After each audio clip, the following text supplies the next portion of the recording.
College डेको टाइममा मेरो साथी र मसँगै नभएको चाहिँ आज फर्स्ट टाइम होला। रिजन चाहिँ मेरो साथी बिरामी भएर। Hello guys, welcome to my mini blog. आज चाहिँ हाम्रो कलेज डे, तर हामीलाई कलेजदेखि चाहिँ आज लोटे ओर्लिँदै हुनुहुन्थ्यो। सधैँ स्टेसनमा भेट हुने साथी आज चाहिँ रुममा गएर सँगै जानुपर्छ भन्ने चाहिँ मेरो प्लान। तर साथीले चाहिँ मलाई भोइस मेसेज पठाएर त चाहिँ गए, मलाई चाहिँ गाह्रो भएको छ, म सुत्छु भनेर चाहिँ सुतेको रहेछ बिहान कामदेखि आएर।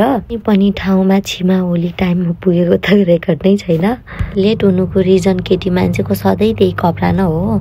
मेरो चाहिँ पानी पनि हो है। पानी परेर चाहिँ मलाई यहाँ जाम कि नजाम भन्ने सोच्दा सोच्दै यहाँ पुगेको थाहा नै पाएन क्या मैले चाहिँ। उनी चाहिँ मेरो क्लासमेट साथी, मलाई यहाँ वेट गरेर बसिरहेको थिइन्। सबैभन्दा लास्टमा चाहिँ म पुगेको थिएँ क्या यहाँ। मभन्दा हल्का अगाडि चाहिँ उनको रुममेट साथी आएको रहेछन्।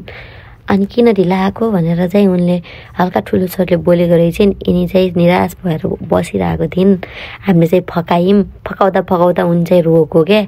अनि उनी चाहिँ हाम्रो चाहिँ सबै क्लासमेट साथीहरू सब आइसक्नु भएको थियो। म त्यहाँ पुगिसकेपछि सबको क्वेसन यही थियो कि तिम्रो बेस्टी खै त, तिम्रो त छुट्नै नसक्ने मान्छे, आज त झन् फुल प्लानिङको साथमा आउँछ होला भनेको, खै त भनेर सबको क्वेसन यही नै थियो क्या। यहाँ चाहिँ ग्रुपिङ फोटो खिच्ने भनेर चाहिँ सरले भनिराख्नु भएको थियो।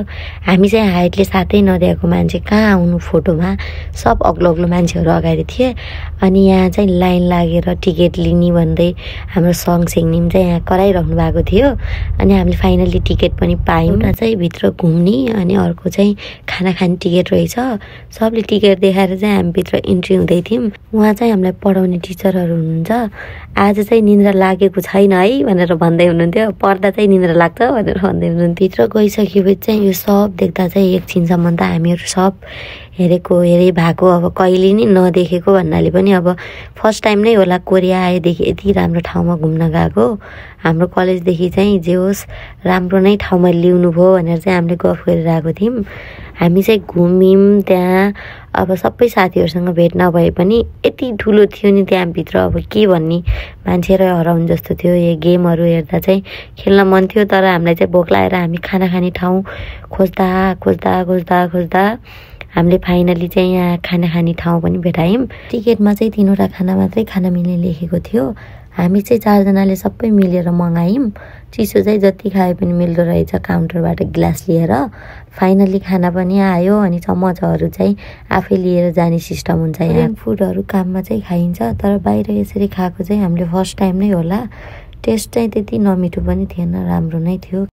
खाना खाएर हामी चाहिँ गेम खेल्ने भनेर गएको, तर त्यहाँको लाइन देखेर हामीबाट धैर्य धारण हुँदैन भनेर चाहिँ हामी त्यहाँदेखि फर्क्यौँ। बाहिर चाहिँ यहाँ कोरियन डान्स चलिरहेको रहेछ।